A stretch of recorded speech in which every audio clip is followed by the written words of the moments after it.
The Magicians Podcast is brought to you in proud association with the Magic Circle, Alakazam Magic, and Gigio. It's been a long time, but this is where it all begins again. It's been a long time. Come on. Yeah.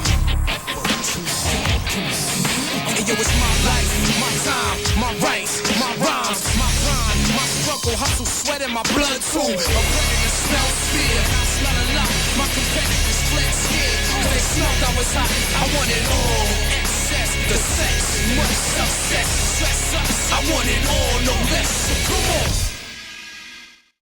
You're listening to the Magicians Podcast. I am your host, Richard Young, and welcome to Season 3. How's it going, everybody? Thanks for hitting the download button and welcome to the show. This is the launch of Season 3, so we begin with a double bill. This episode is episode 49 with Sam Strange, and it is side by side on the feed today with another brand new episode with Darcy Oak. He addresses his critics. It is a fairly controversial episode. I know you will enjoy listening to it. Please make sure you don't miss it. So let's talk about Season 3, shall we? What do we have in store? Well, I am so excited about what's coming up over the next 20 or something weeks. It's going to be a series of 24 episodes. There will be a brand new episode on the feed for you every single Friday. So make sure you hit the subscribe button right now. That way you won't miss a thing. It's also a great idea to be connected with us on social media. That way you can ask the guests your questions. Every week you will know who is going to be on the show, and you can even tell me who you want to see in my hot seat. Yes, it is that time of the year right now, as I'm about to go on the road and record 24 new episodes. If you want to see a magician in my hot seat and you think that perhaps I've overlooked them or I don't know about them, get in touch. Let me know who they are, tell me why they should be on the show, and I will do my best to fulfill your requests.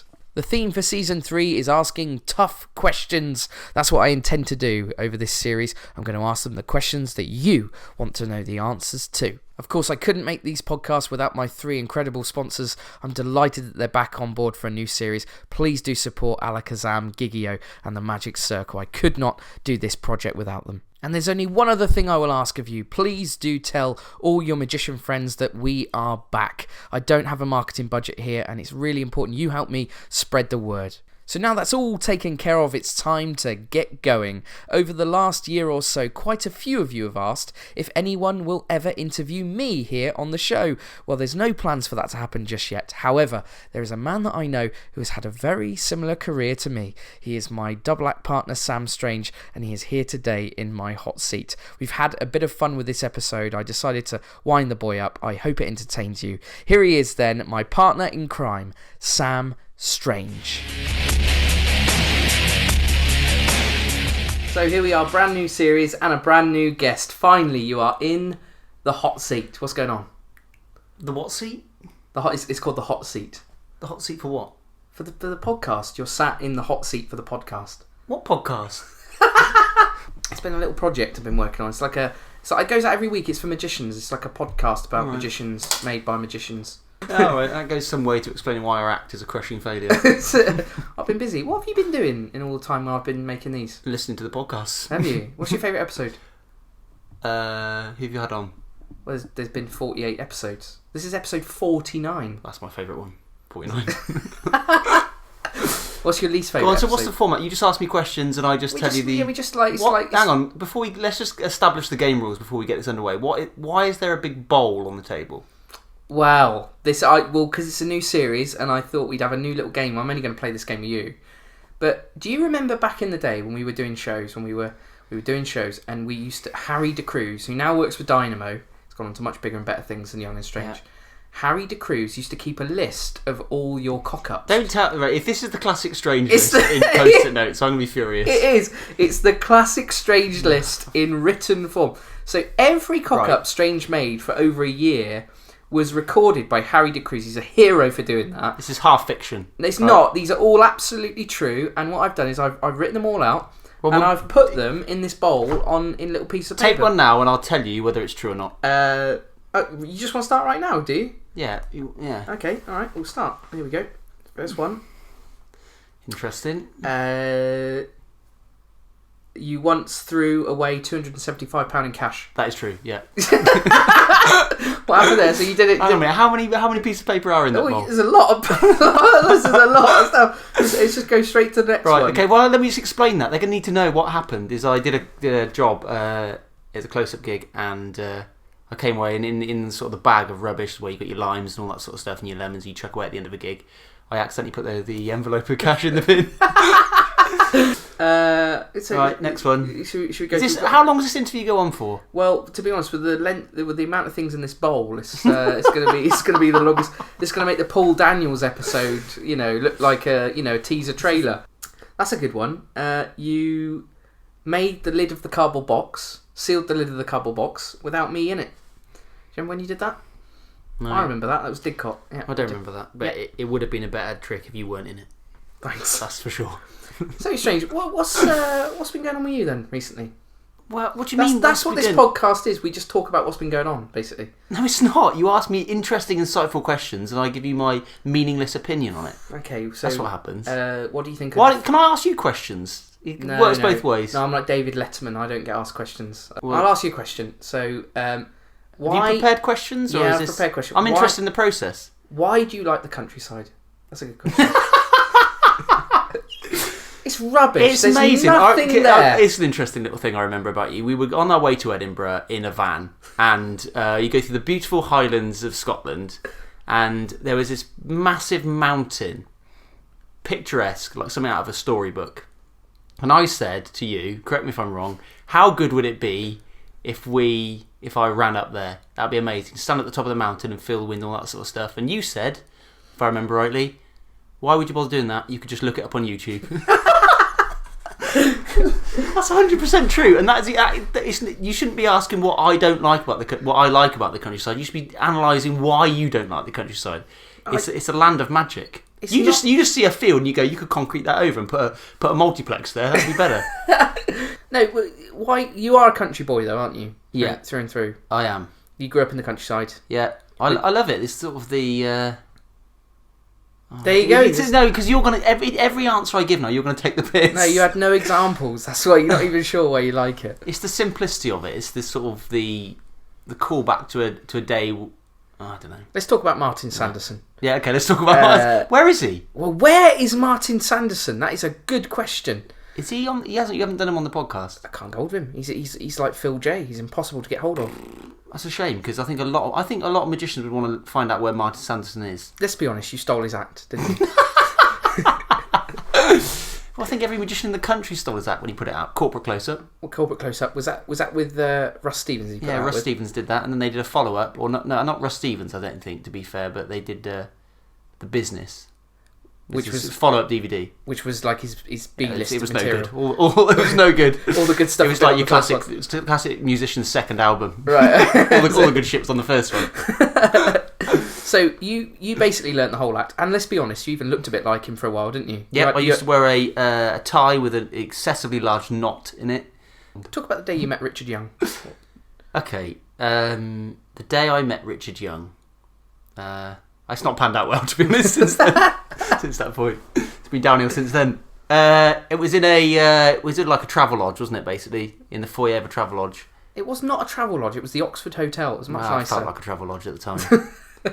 And it was all very formal and very like. You asked to be my friend. That's absolute rubbish. I did not ask to be your friend. I think what happened is I was very good friends with a magician called John Ensor, who now moved to Norway, and I need somebody to fill the hole. He's a busy guy out there, isn't he? He is, yeah. He's successful, isn't he? According to his Facebook, yeah. Don't believe everything you read. That's the problem, isn't it? Like you said, this is that whenever a magician puts a gig on Facebook, that's when they're working. So when they don't put a gig on Facebook, they're not working. They're not working, yeah. Yeah, I literally know every gig certain magicians have done, so I know when they're working on Saturday or not. So yeah, best thing to do is just not put your gigs on Facebook. Full stop. So Ensor what's going on with the podcast? Is this going well for you? What? Is this a new venture? Is this the end of Young and Strange? That's what I want to know. It's like an exit strategy from Young and Strange. I'm hoping this starts to make me some money somehow. Although I think the business model means it's never ever going to make any money. But I'm having a great time. So tell me, so John Ensor told you to be my friend, did he? Is that what happened? No, I was never told to be your friend. He went to Norway. I was very good friends with John Ensor. He went to Norway, and it was... You did, and you didn't have any friends? Yeah, so I filled the John Ensor style hole in my life with you. So what's happened there? Terrible. Awful. I've got a tip for you in the podcast, right? Go on. You should put it on Magic Week. Or I tell you what you should do, if you haven't considered this, is the Magic Circle email list. So let's talk about the time. Let's take another little slip out the bowl, shall we? Is this the structure of this interview now? Do you bet every time there's a bit of a lull in the conversation, you dip into the bowl? This was classic strange. Right. This is a good one. Do you remember the time we had some expenses and you added them up and you worked out that you owed me 80 quid? You said, I owe you 80 quid. And I went, all right. And I thought, yeah, that doesn't sound right. So I did the maths and you actually owed me 750 quid. Do you remember that? Yeah, that's true. And the best thing is about that now, I am the treasurer of the Young and Strange accounts. So the joke's on you. That is true, yeah. Can you tell the story of when you set fire to the top table at a wedding? Oh, yeah. It's a dark day, but it's a good story. It's love it. You know when you get like a really shitty gig, right? It's terrible at the time, but then you go, well, it's a good story, isn't it? So yeah. Quid's in. So I'm doing a wedding, and I used to do a knife stab. You familiar with that sort of? It's like a card stab. I'm it's not a card familiar with that because it's not on the Martin Sanderson DVD. And we're going to come on to your act in a minute. So it's just like a card stab, right? So you have a signed card lost and sealed inside of the deck. You seal it inside of the box. You put the box inside a paper bag, and somebody, like a volunteer, is holding a knife, and you stab the box against the knife, and out comes the signed playing card. Okay, so it's a good trick. Then you obviously toss the paper bag to the side. Now, as I'm sure many magicians will be aware, normally at most events there's little night lights on the tables, or there are at some of them, and little candles. And I tossed this was on the head table as well. I tossed the bag to one side and turned to do Chop Cup, probably. What was on the Sanderson DVD? Yeah. Chop Cup or Omnideck, one of the two. And I look back, and you know, these are big paper bags. They're like it's about. I don't know, maybe a couple of feet by a couple of feet, right? So it's 2 feet square. And I tossed it on the table. I look back, and the bag has caught fire, right? And all hell has broken loose. And this, I don't know whether in the sands of time I've embellished this in my head, but I've got a pretty vivid image of the bridesmaids looking a bit startled by the whole thing. So in the moment of panic, what do you do? What do you do in the moment of panic? I'll tell you what you do. You take the paper bag and you drop it on the floor and you stamp it out. And what that does, it leaves a black mark on the carpet. So you then had to explain to the hotel what you'd done to their carpet? Yeah, and I offered them some money, which they accepted. How much did you pay? 60 quid. So that was nearly your entire fee But for the wedding. I think that was a good deal, because to be honest, they would have had to replace the entire carpet, I think, to make that mark better. But yeah, that's true. Let's open up another. Maybe from the bowl of strange. Have you not got any decent questions rather than just open? Not really. This bowl is the format for this podcast. Right. So glad I accepted. Hey, this is a good follow-up actually. It's another close-up anecdote. It's when you poured the goldfish into a woman's glass of wine rather than the glass of water that you brought with you to the table. That is true. Well, you don't do the goldfish anymore. Tell. This is actually an interesting worker's tip. Why did you choose not to do the goldfish anymore? Because I have to be honest, I was getting more, maybe it's the way I did it, but I was getting more conversations about the welfare of the fish than I was people saying, oh, it's an incredible trick. I mean, it's a memorable trick because it's a goldfish. It's certainly more memorable when you pour it into a wine glass. If you want sort of a trick that's a memorable one, tip it into a wine glass. So you produce the goldfish. So what happens? So I do it from a thumb tip, like an extended thumb tip. And I do it at the end of the act. Obviously, with any production, it's better you leave it a little bit later on, so the element of surprise. So what I do is I have a pint-sized wine glass. You know, one of those wine glasses that holds like a bottle of wine. Like a brandy balloon kind of. Yeah, and what you want to do is, if you care about the welfare of the fish, you want the same water that you have in the tank in the wine glass, right? Because it's the same pH level and all the rest. So I put that on the table at the start of the act. I do my Martin Sanderson tribute act, and. And at that point, I take out the load, which I do it from a banknote, right? So I wrap the banknote around the thumb tip, and I'm looking around. I think the reason I was a bit thrown is there's a couple of people over my left and right shoulder, so I'm mindful of the angles. Now I tip it into the glass, And my first thought is that the water looks a bit discoloured and the glass is a bit smaller than normal. And then I literally went, that's a wine glass. So I literally just put my hand in the wine glass, dumped it into the pint of... So you lift the fish out of the wine, put it in the brandy balloon. Yeah. And then did you buy her another glass of wine? Wow, I don't know what happened. I think I was... bear in mind, this is a few years ago, so I wasn't the most professional act. I will say this, the fish was fine, believe it or not. But it was just... I mean, imagine what it's like as a punter to see that happen when a goldfish production is surprising enough, but let alone tipping it in your own wine. I mean, that's a hell of an effect, isn't it? It's a good effect, yeah. I used to have this nice little line at the end of doing goldfish productions, which is, for those of you who are worried about the welfare of the fish, I will just say this. Well, fuck it, it's only a fish. Yeah. That was the end of the kid show, right? Yeah, that was, It's interesting because it's a nice follow-up. You are famous for pulling out an invisible deck the wrong way round. Well, I'm not famous for it. How many times a year... Here's the reason, right? Here's the reason. How many times a year do you bring out the invisible deck the wrong way round? In close-up, never.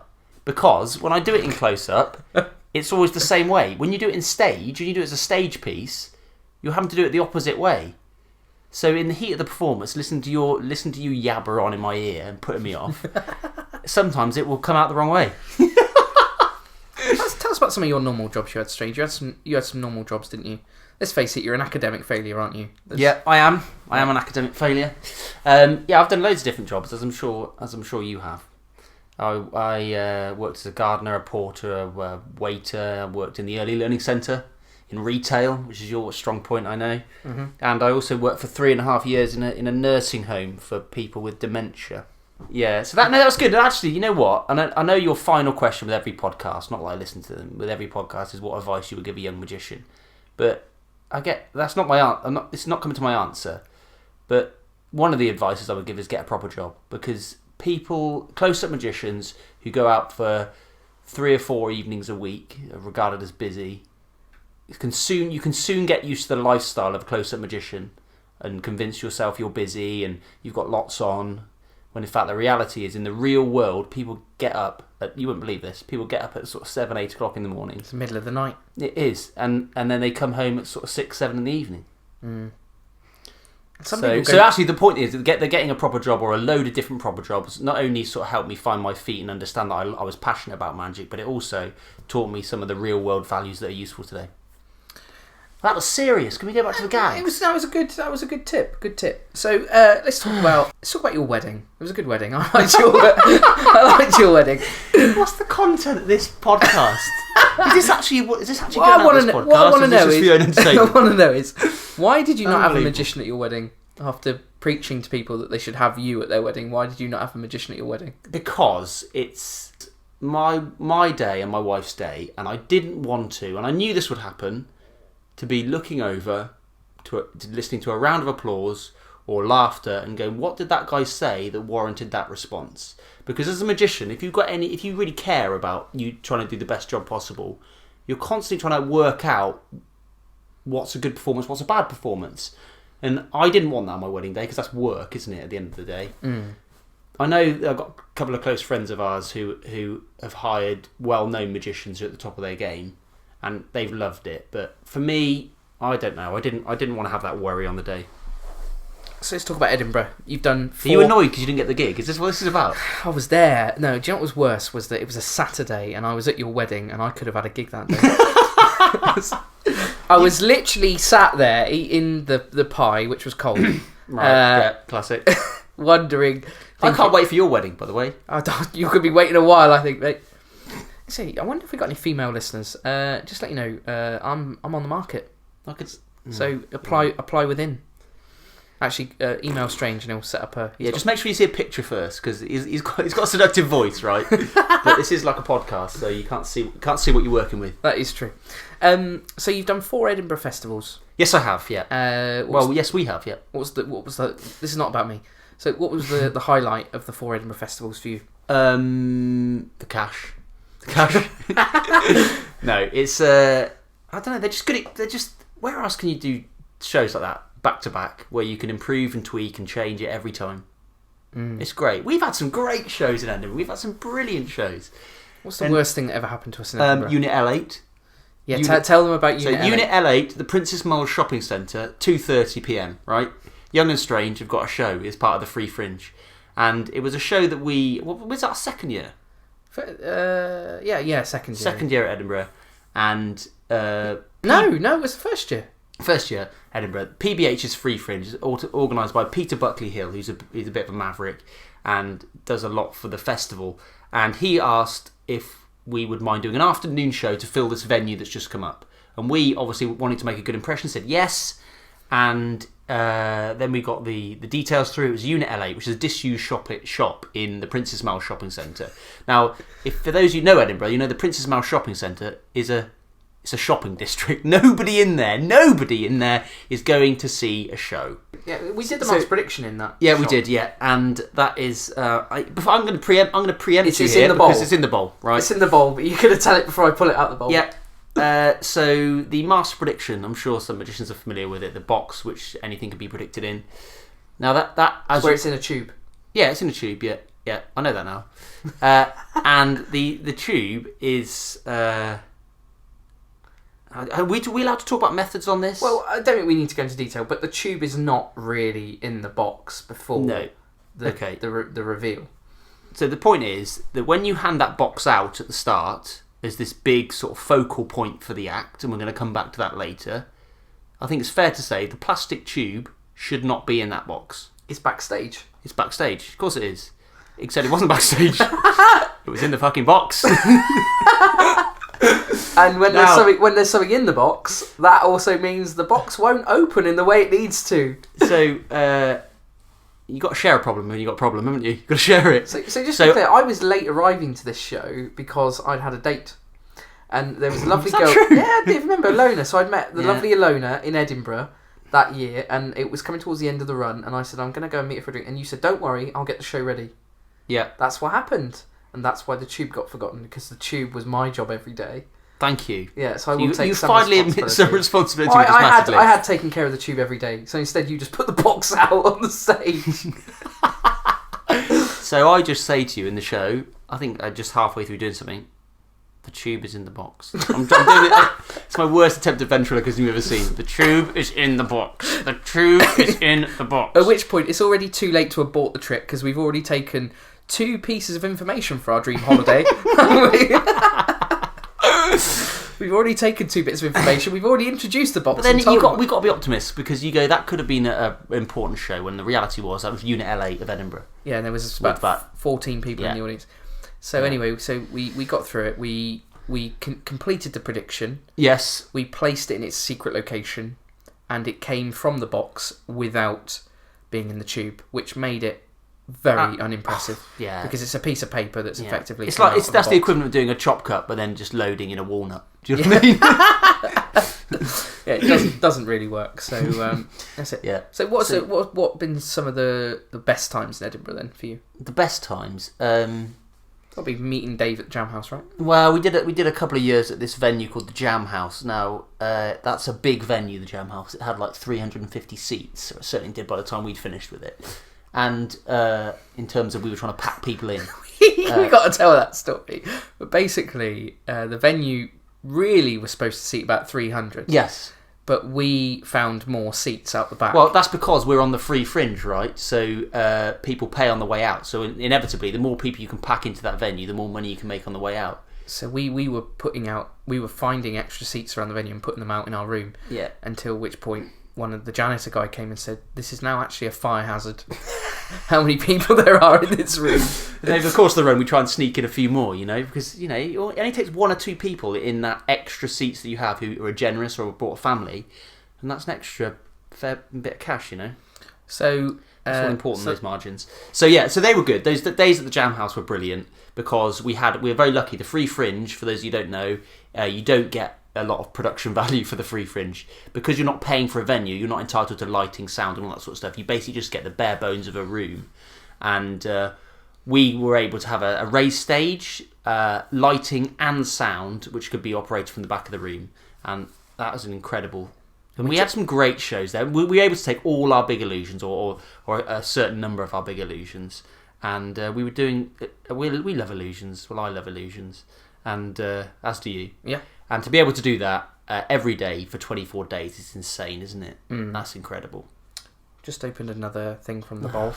I forgot about this one. You called the groom the father of the bride. Let me just try and remember, because I turned up and it was one of these awkward weddings where the groom was really old and the bride was really young. It was looked like a sort of a shotgun wedding. He must have been about 60 or something. So I introduced myself. Hi, that's You go, now, I said hello. I said, and then I said something along the lines of, have you seen the bride and groom? And he said, no, I'm the groom. And at that point now, I wanted the world to swallow me up. I could just run out the door. Oh dear, it's brilliant. This is a good one. You set off your card fountain, which carries 4 decks of cards backstage just before the show started. Yeah, that's true. So let's just analyse this. At the start, I said all these were rubbish, but actually they're all true. Can I do an interview with you where I show you my list? Listen. This is what we used to do. Do you remember this? De Cruz would read the classic strange list to people that we'd meet to undermine you, and then I would say to him, De Cruz, read the classic young list, and he would go, there isn't one. And I would go, why is that, De Cruz? And he would go, because you're a professional. What cock-ups have I ever made? Oh God, yeah. Well, if ever somebody interviews you, can it be me? No. Why not? Because you got too much on me. That's true. Anyway, so what was that? What were we talking about? What was that one? Done the father of the groom. You set off your card fountain. Yeah, card fountain. Sensitive remote. Not my fault. It's the guy who makes them. Here's a top tip. Let's talk about electronics with illusions and magic tricks. Don't bother. Bad idea, aren't they? Yeah, they are. Yeah. Was it Franz Ferrari? That's right. And he said that you should try and stay away from sort of electronics and go with more sort of manual pulleys and all that sort of stuff, pulleys, string, rope, because they're less likely to fail. And that's true. He's absolutely right. I can... a million and one times we've had electronics fail on us. Yeah. And the annoying thing about electronics is that when that does happen, you've no idea why. Because it's in a small little circuit board. Whereas at least when a pulley fails or a rope fails or a string, you can go, I see, a bit of duct tape.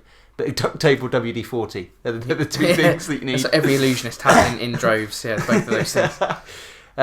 So don't bother with that. The Magicians Podcast brought to you in association with the Magic Circle, the world's premier magical society. Are you ready to join the world's most exclusive magic club? Visit themagiccircle.co.uk to find out more. It's back for another series. Everybody, join in. Gigi-O, free for 30 days. Be a pro, get Gigi-O. Yes. It is back. And if you're not on Gigi-O, by the end of this series, you will be on Gigi-O. The reason is that there is a free 30-day trial awaiting you at the website gigio.co.uk. If you're new to the Magicians Podcast and you don't know what Gigio is, allow me to tell you a little bit about it. It is a web-based software designed for professional and semi-professional entertainers anywhere in the world.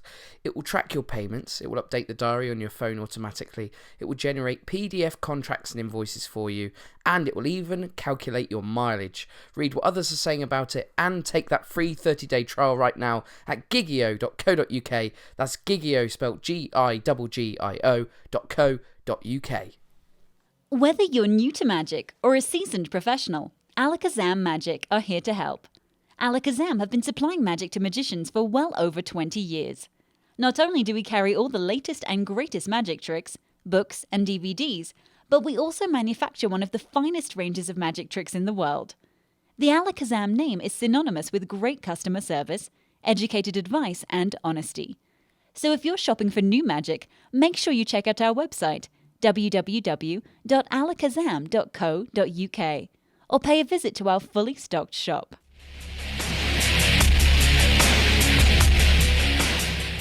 Let's talk about the creation of the double act during Young and Strange. That came about because you landed a spot on Penn Teller Fool Us. Well, we didn't know. Preceding that, and it ties in with your earlier point about how we met, is that we both were interested in doing a stage performance. We'd both been closer magicians for maybe a couple of years by then. And we both decided we wanted to do a stage act. So in our early days, we performed as individual performers, Sam Strange and Richard Young. and there was a good friend of ours called James Bryan, who no longer performs. Thank God. You see me, he was terrible. He was terrible before. So anyway, we did a first show in Tame, little theatre, 120 people. We booked it out, full of friends and family, and they were amazing times, weren't they? They were incredible times, because that's the first time you're experiencing the nerves, the excitement, the energy of a live theatre show. And at the time, when you look back now, you realise that in terms of a show, it's trivial as. It doesn't matter at all. But at the time, it feels like the biggest thing in the entire world you've ever done. And I was just so nervous. And so me and you did that, and then we did another show afterwards, and then it became quite transparent, quite clear that the bits I enjoyed most, I won't speak for you because you can have your own podcast, but the bits that I enjoyed the most were when we were on stage together. The little links, the little bits of business in between our own mainstay acts, you know. And then Penn Teller came up, didn't it? Fool Us. And we submitted a trick. It's like a 3-way transposition, 3-way metamorphosis. And it was a bit of a confusing time, wasn't it? Because they never officially said, "Listen, lads, you're on the show." But there was a bit of confusion with. So it just sort of, it was a well, bit... you spoke to them, didn't you? So yeah, we never got the call saying you are on the show. It was like they just kept kind of asking more and more questions, and eventually I said, it was to Sophie Kelly, actually, the researcher. I said to her, "Are we actually on the show?" And she went, "Yeah, has no one told you?" And I was like, "Well, no." And then they said, "We need to know for the sake of the VT that we're making, what is the name of your act?" So at that point, you swiftly one, hung up the phone and gave me a ring. Yeah. And we said, "What are we going to call our act? They need to know." So I biggest mistake ever. I wanted to call us Rich and Sam, our 2 first names. Yeah.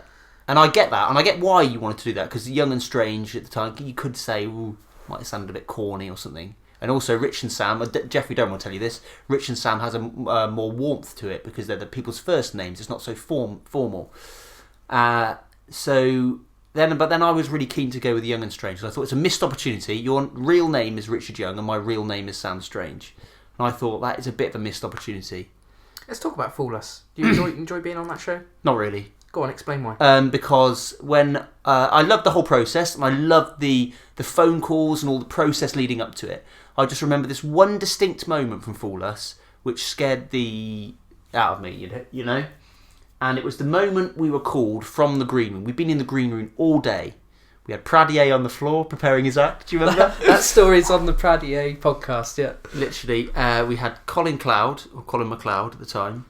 Why did he change his name? Why did he change his name? Is there a porn star or something? Nobody likes the Scottish today. MacLeod. There's another magician called Kyle Knight. Right. And he changed his name because a porn star came along with the same name. So when you Google him, you get all this dodgy stuff. Well, did I tell you the other day when I Googled my name? No joke. Sam Strange, paedophile in Folkestone. Do you remember that? Like a proper one as well. Not somebody just who sort of... I should have laughed. Well, no, it was amazing. And it was only because a friend of mine sent it me. Fool Us, right? Yeah, that's right. So Concat, who else was in the room? David J, who got cut. Right. Yeah, that's right. Yeah, he was annoying. Anyway, so you've been in this room all day. You've locked up Dugdale or Leroy. Yeah, Leroy. Who was kept in a separate room. No, do you remember the whole Leroy thing? He walked past me. Dugdale recorded the same day as us, but he wasn't in the green room of all the other acts, and we didn't obviously know what he was doing. Well, we were young and naive, and we presumed that Dugdale, who in my head was a bit of a name. Do you know what I mean? He'd been around for magic a long time. He's performed for the Queen 1,001 times. I just presumed he was a high-profile guy. He gets his own room. I was livid, to be honest, because I thought that too. But Leroy walked past me in the corridor, and I had no idea. I genuinely didn't know it was Dugdale. Amazing. Leroy.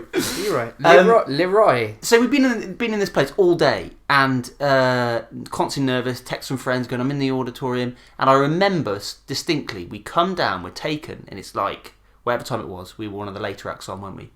And I come into the studio, and you can hear this gladiatorial style roar, like applause, cheering, and we go backstage, right? And they're like, "You guys are going to be on in a few minutes, right?" And it's at that point there I knew there was no going back. There's nothing I could do to get out of that situation because I can't let you down. I can't say I'm not ready because that's letting you down. And the key point with that is that I'd never put myself in a situation remotely like that before. I know I talked about Tame, very different, do you know what I mean? Friends and family. But this was sort of and you've got your script and you're going over your script in your head all the time, blah, blah, blah, blah. You go, what happens if I get out there and I make a mistake? Oh, the pressure. Well, they told us it was being recorded as live. As live, yeah. So it wasn't live. If you screwed up, that was it. Maybe that's it on some... Oh, this might sound a bit cheesy, but if I made a mistake there, I tripped over my words, I'd have let you down. And you'd have been... I mean, that would have made the list. That would have made the list. It would be in the bowl, wouldn't it? But maybe that's it. And you know what, though? The minute you got out... Anyway, so the BT starts playing, and it's literally... Lads, you're on in 45 seconds. Lads, you're on in 35 seconds. And my heart is pounding out my chest. And there was a bit of confusion with how he came on because the big screen opened up. And it was already open because the box was going to come through, wasn't it?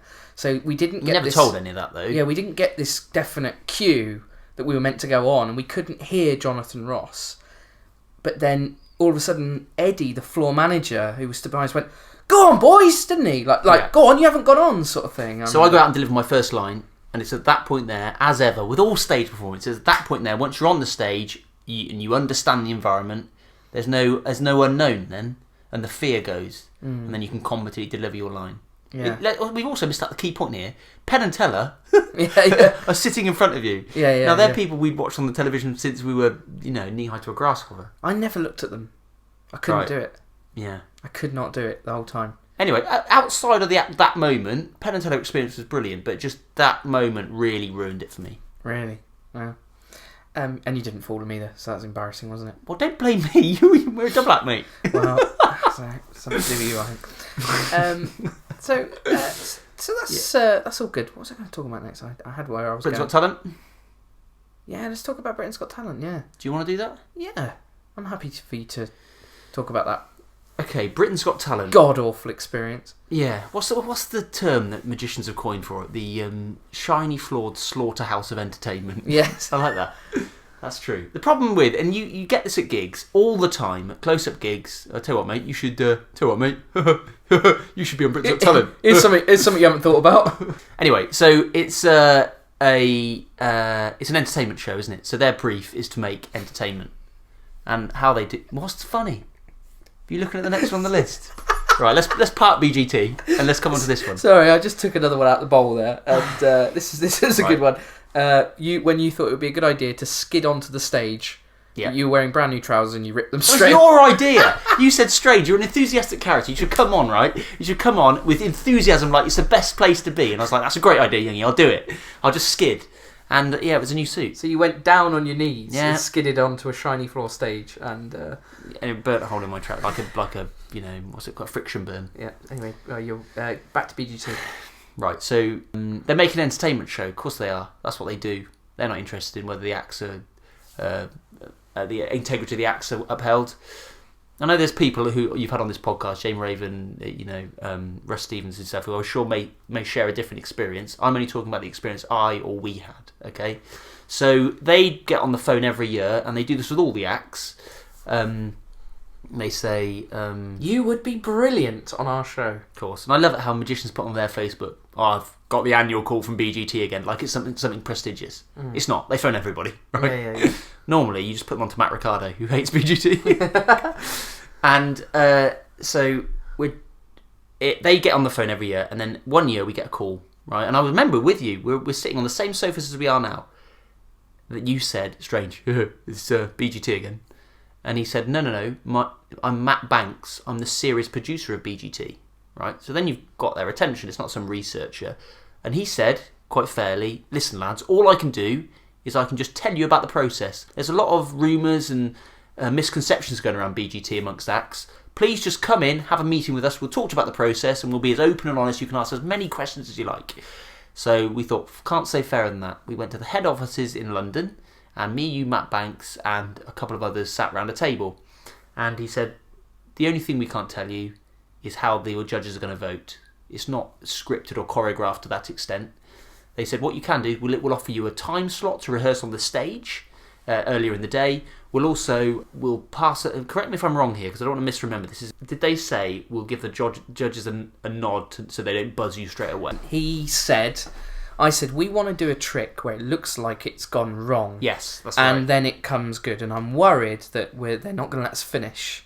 And he said, I will have a word with one of the judges so that there's 4 judges, I think. So 3 of them buzz you, but one of them will know to let this go to the end. Yes. So that you can finish. Yeah. Okay, which is fine. So we went to the filming in Glasgow. Now, the reason we did that is because it was a later date and we wanted to try and get as much rehearsal before that time. Right? So we rehearsed and we rehearsed every aspect of it. And we get there on the show day, and it's obviously it's a logistical nightmare because there's 40 acts who are going on today. You know, Yeah. Do they actually care about Young and Strange's little thing we talked about in the meeting room 3 or 4 months ago? No, of course they don't. We had our rehearsal, which again was shorter than was promised, and I remember they were talking about the Matt Banks who was there. He was talking about the filming of it and how that would come across. Now, he said to us, lads, I think you're going to get buzzed. Why don't you change the music to your illusion? Now, that's a problem as an illusion act, or as any magic act, because you time the movements in your illusion you choreograph it with the music. It's an obvious thing to think about. There were 4 people involved in our illusion, and we were all in different places, and we were all taking our cues from the music. Yes, of course we were, obviously. So I said and also, you go in hindsight, you can change the music in post-production anyway. I said that to him. Right. I said that to him very delicately. I said, I'm not being funny, surely you can change that in post-production. And he said, well, okay, it's up to you. It's like... But the thing, as an act who's nervous and a bit bright lights, you take what he says on board because he's the main man. So we said no. We put our stake in the ground and said no, and then we spent the rest of the day in this sort of holding room with loads of other acts, and we were being our characters, weren't we? really sort of chat, trying to. And actually, it didn't work on any level. We did the performance. And again, I say Fool Us was bad because you couldn't get out of it, but I don't think there's ever been as much pressure on a single performance we've ever done than walking out in front of 3,500 people in Glasgow, knowing full well that if me and you make a mistake in whatever form, the illusion lets us down, there's a script error, somebody trips or slips on the stage, or anything that can go wrong, that is going to make the cut. That's the problem. Yeah. The pressure is just unbelievable. So we did it, the illusion went well, we got 4 yeses from the judges. They were like, really enjoyed it, don't know how you did it. Well done, guys. We went off and had an interview with Ant and Dec, and then did some more interviews afterwards. And it was the same year that James Moore was on. Now, I think it's fair to say that James Moore was better received and was the more successful magic act. So he always is, This it's Friday morning at Blackpool, in the dealers' hall, and my phone rings and it's Matt Banks. Yeah. And he says, hello, it's Matt Banks. Just to let you know, we've had a really good year for magic. We're going to go with another act this year. I don't want you guys to be overlooked, so to speak. So I suggest what we do is not show your act at all, and then you guys can come back next year and have another crack at it. That's what I thought. That's actually, in hindsight, I know we've been messing around on the day and stuff, but in hindsight, that was actually quite fair of him to do that, because he could have just shown us getting an average response or whatever, couldn't they? They could have edited it with an audience looking a bit bemused or bored by it, Yeah. But I do remember I had one experience which you weren't there, which is I was in stage right, and one of the guys one of the runners came over and said, how are you feeling? Those buzzers are really loud. Are you feeling okay? And I said to him, I said, mate, that's not very helpful. I'm about to go on, I really want some positive. And then you clocked the microphone he was wearing and the fact it was being filmed. Now, this is a guy that had been chummy as all day and had been on your side and all that sort of stuff, and now he's doing this covert conversation, saying things that are hopefully going to make you buckle, I guess. I don't know. It's entertainment, though, isn't it? I get what they're doing, Wouldn't do it again, though. You toured David Copperfield's warehouse. I did, yeah. In January 2012. Share that experience. How it that was came one about. of the best experiences of my life, actually. I'm being serious as well. I mean, that was another quite a long process, because we'd been over to in Vegas. We met Chris Kenner, and he'd sort of tentatively said, "Listen, guys, you're around tomorrow. Do you fancy the tour of the warehouse?" And at that point, that was never firmed up, and he said, listen, I'm going to have to let you know later tonight. Well, that was the longest few hours we've ever had, because you and I both wanted to tour that warehouse and understand what's in there and how prestigious it is to be invited. And anyway, sure enough, the text came from Kenner and said, listen, we'll just meet you here at this certain time in the evening. And it was me, you, a friend of ours, as a French guy, wasn't it? He was interested in puppets, I think, if I remember, and David Copperfield, Chris Kenner, and who was it? Blake Voigt. Right, who was a bit of a... He sort of flew under the radar in order to make some things happen. I don't want to ruin any of the details, because some magicians who listen to this may end up doing a tour. But all I can say is the stuff that's in there, which is incredible. The only recording of Houdini's voice. You've got the original Houdini water torture cell and milk churn escape and practical jokes that are prepared for you around as you go round. It's got everything. The guy's a hero. And what was interesting is that Copperfield was so passionate. He came alive. I've never seen him in interviews or anything like that, but become so animated, enthusiastic about sharing what is quite clearly a passion for him. That was an amazing experience, that. Yeah. You did 2 tours with Champions of Magic? Yeah, I did. Yeah, man, they were brilliant. They were some of the best gigs ever, actually. How much time do you think you've spent with Fay Presto, all in all? A lot of time. A lot of time. Again, another childhood hero, though, or heroine, you know? She'd been on the radar when I was growing up, and always like, Fay Presto, wow, Fay Presto. And then to be doing a touring show with her is phenomenal, isn't it? It's incredible. And also, she's just great. So we were lucky enough at some point in the run of shows we did to have a tour bus, and she was basically catering manager for the tour bus. So at like 1 a.m, when you're going from venue to venue, Fay Presto is cooking up a storm in the kitchen as you go along the motorway at 70 miles an hour. With only a microwave and a kettle. Yeah, I don't know how she does it, but they're some of the best gigs ever. You've got a willing audience, great theatres, the production team were amazing fun to get on with. And in fact, that seems to be a bit of a consensus with everybody who's been on the show, that it's a really good gig to have. And I just thank Alex Jarrett so much for the opportunity he gave us there, really. It's time for word association. Are you ready? Oh, God. I'm going to shout some names at you, and you just tell me... So this has to come from like an honest place, right? Yeah, you just have to be honest, but give your immediate thought. So the first thing I'm thinking is fat. That's because I'm looking at you. Martin Sanderson. Hero. David Copperfield. Hero. You can't just say hero. Yes, twice you've said hero. Okay, Martin Sanderson. Yeah, great guy, I guess. Never met him? No, I never met him. Alright, that doesn't make any sense then. Okay. Yeah. Copperfield, hard worker, isn't he? Incredible. Harry de Cruz. Oh, nightmare. Absolute nightmare. Ed Hilson. Ego. No, nice bloke. Wish he'd smile more. Yeah. That's the problem. Andy Nyman. I know I've used the word hero a lot in this little section, but he is I have more respect for him than probably all the other people you've just named. What, even more than Copperfield? Well, because I tell you why. Here's why, right? I don't know Copperfield that well. I spent 3 hours at his company, right? Andy Nyman's attitude towards life. Take out magic for a second, but his attitude and optimism and philosophy of life is better than, I think, Copperfield's, Hilsom's, or all the other people you've just named. Interesting. Family guy. Loves his family, doesn't he? Dynamo. Brilliant for magic, isn't he? Yeah. Revolutionised it, really. You know what? In my opinion, he has turned... 10 years ago, if you approached a table and you said, "Hi, I'm the magician," I think a lot of people rolled their eyes and thought you were Uncle Wiggy, the kids' entertainer. Now, when you do an event, people are like, "Yes, I'd love to see magic," as a generalisation. Do you agree with that? Yeah, I do agree. And I think Dynamo is the reason for that. And you go, "What? How? That's phenomenal, isn't it? That's just not being good at magic. You've created a trend and a change in people's attitude towards an art form." He's an artist in that way. Your wife, Soph. Oh, I love her to bits. Yeah. Pathetic. She's absolutely pathetic. She's great. But I do keep magic and my personal life sort of separate, really. I know, I've never met her. Because you're a fucking nightmare. Okay, so yeah, go on. So, who's your favourite magician? I thought about this, and I don't think I have a single Sanderson. No, I don't have a single favourite magician. All you can do is you can have experiences in magic, can't you? So I remember watching Carvo in the Marco Carvo Bird Act in the London Palladium, how that made me feel, and also I had another sort of I hate the word spiritual experience because it just sounds so pretentious and wanking. It sounds like I've got trousers made of wheat. And but watching Anne Halim live in the Champions of Magic show 5 times, I mean, that made me emotional.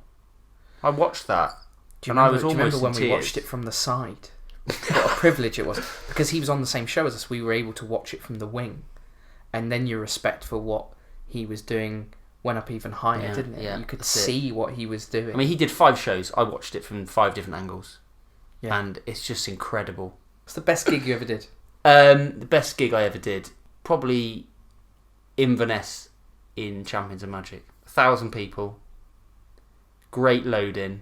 You're all about the load-in. It's all about load. Was illusionist. You spend, who was it? Penrose.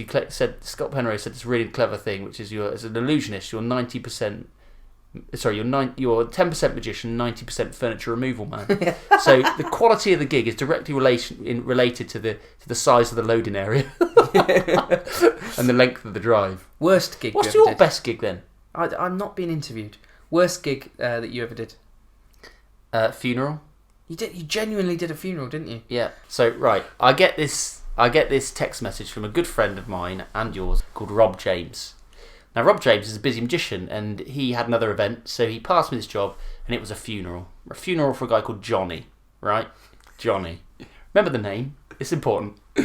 And I can't remember the actual person who booked me. Let's just call him Steve, because I should look that up and find out the details of this story.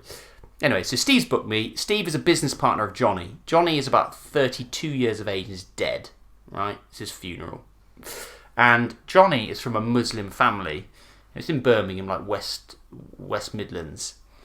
And they've had, I don't know, I'm ignorant to how Muslim funerals are organised, but from what I understand, it's a whole day of mourning and grieving. And then basically, this guy Steve wanted to throw a party for the evening wake. It's like a Western-style party for the evening wake. Now, Johnny used to do a couple of card tricks.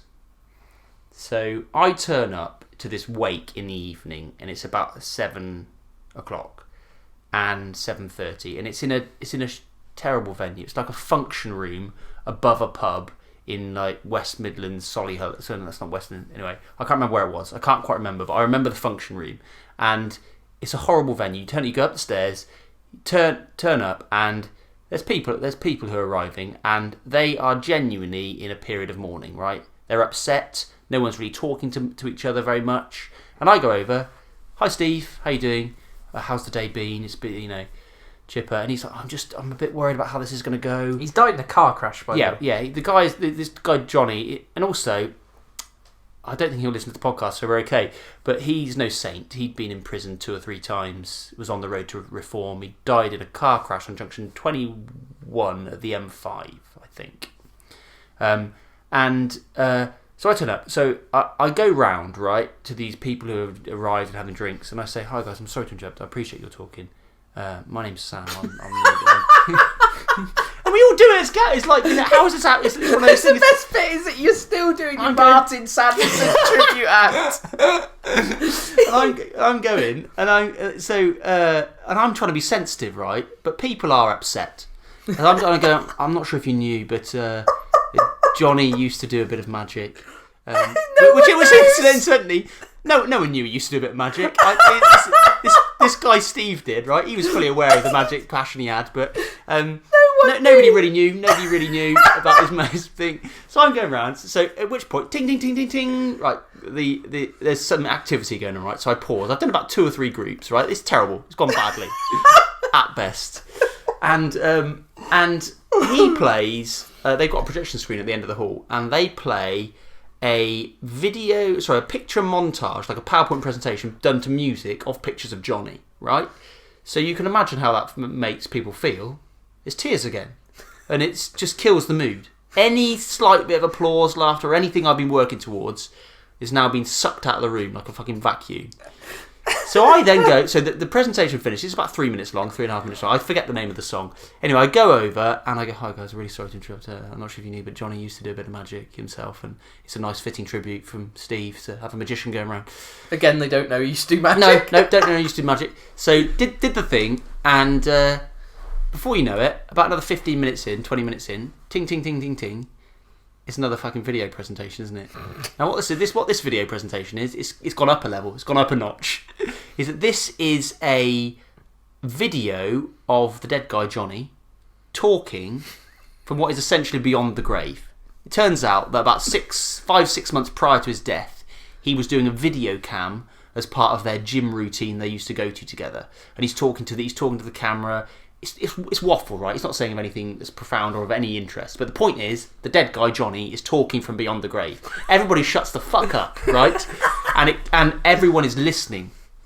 And sure enough, kills the room again. Strange, back on. You're back on. Hi, I'm sorry. And at this point, as you do with gigs like that, you save the big cheeses until later on in the evening, right?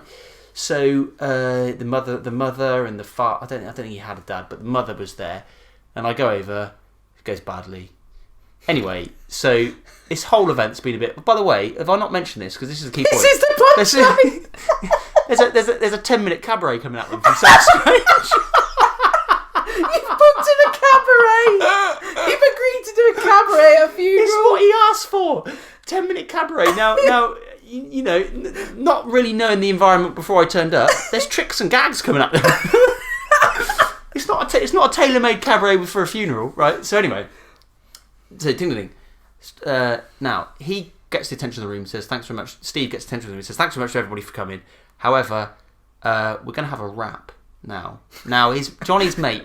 I don't know his name, DJ, whatever his name is, has written a rap for Johnny, right? Now, the rap starts... How does a rap start normally? The rap starts with a traffic report on the M1 of Junction 21, whatever junction it was. Sorry to report, but there's been an accident. There's actually... looks like there's been a big accident on the M1. This is a live BBC report, which opens the rap, right? And of course it kills it. I mean, even saying those words now make me having goose pimples, but listening to a live traffic report at the moment of his death was amazing. So then inevitably there's sound problems halfway through the rap. The rap has to get restarted. Now all the time, by the way, I've got an orange juice stuffed down my pants. Because I'm on straight after the rap, right? It's the only bit of your act you haven't stolen from Martin Sanderson. You do a drinks production, which is actually very impressive. I will hand that to you. Right. Anyway, he does the rap, and then literally there's no real handover. Steve just goes, ladies and gentlemen, Sam the Magician. Right, no applause. I walk on. What I decided to do was to try and kill a bit of time here because they're upset. What I'll do is I'll just do a bit of filler about talking about how much of an honour it is that I'm here to do magic when I know I'm not a patch on what Johnny used to do and all this sort of stuff. Nobody knew he used to do magic, but anyway, so yeah, and so did that. It went badly and then got out of there. But then what was weird sort of coincidence is well, you know what I was thinking? When I was standing there with an orange juice down my pants. Go on. Youngie is not going to believe what I'm about to tell him. So I get on the road, I phone Youngie, and then I phone Rob James, and Rob James coincidentally phones back, and I'm literally just turned off Junction 21 of the M1. Yeah, you literally... M5, whatever it was, yeah. Yeah, I remember. Yeah, it's crazy. Anyway, we should probably wrap this up soon. Yeah, if we could, mate. I've got stuff to do. Yeah, and that's been a bit of a disappointment this episode anyway, to be honest, hasn't it? Darcy's episode's better this week. So it's time for the last question. I'm looking forward to this, come on. So we got a new last question for season 3. Yeah, why you prepared so much? What do you mean a new last question? I spent the last hour or so preparing an answer to the second... this is a gag, right? No, we've answered what advice would you give to a young magician 48 times. I all planned out it was going to be about magic as a currency and all that. Forget it. Never mind. So, as we've answered that question 48 times, right, decided that from this episode on, there's a new last question. And it's a tough question as well. So I get the honour of asking it first. Yeah, you do. And because season 3 is all about asking tough questions. Here's a tough question for you. Sam Strange, what is the biggest problem with magic today in 2016, and how could it be fixed? Magician's Podcast. And I'll tell you how it can be fixed by publicising the Mark Leverage podcast. So it shadows yours. Now, what's the question? Say it again. I've never listened to the Mark Say your Leverage question podcast. again. I want to answer it properly. Say your question again. What is the biggest problem with magic today in 2016, and how can it be fixed? That's a good question, isn't it? Thanks. Yeah, that's a good one. I've got an answer. If you want to hear it. Every product or everything you buy online these days comes with either an instant download of a video of someone performing it, or it comes with an instructional DVD, and again, there's a performance included. Now, I think that's not great for magic, because I think that suppresses the creative process. Back in the day, when I was first starting getting into magic, I used to look at books, and what you used to do is you used to develop your own performance style, your own gags, and often you misremember like some of the method, and that would obviously lead to other things. And I think that the trouble is, by putting everything on a performance DVD, you get a load of clones. Everyone's doing the same thing. That's a good... I've ranted. So what's it? Is there a second part to the question you said? How could it be fixed? It can't be. Oh, there you go.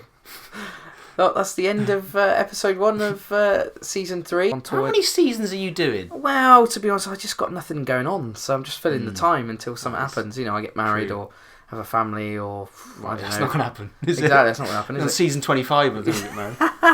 But you need to get all the stuff ready for the Champions of Magic tour. Yeah. Because we're on tour again at the end of March, and we're going all over the place with Champions of Magic. You can have a look at the tour dates. Get the stuff out the warehouse. It's a garage. And championsofmagic.co.uk for all the tour dates if you want to come and see us do our little set, which we enjoy doing. Red light, green light, and all that stuff. It's amazing. And living the dream. Thanks for doing this. Appreciate it. No problem. Bye.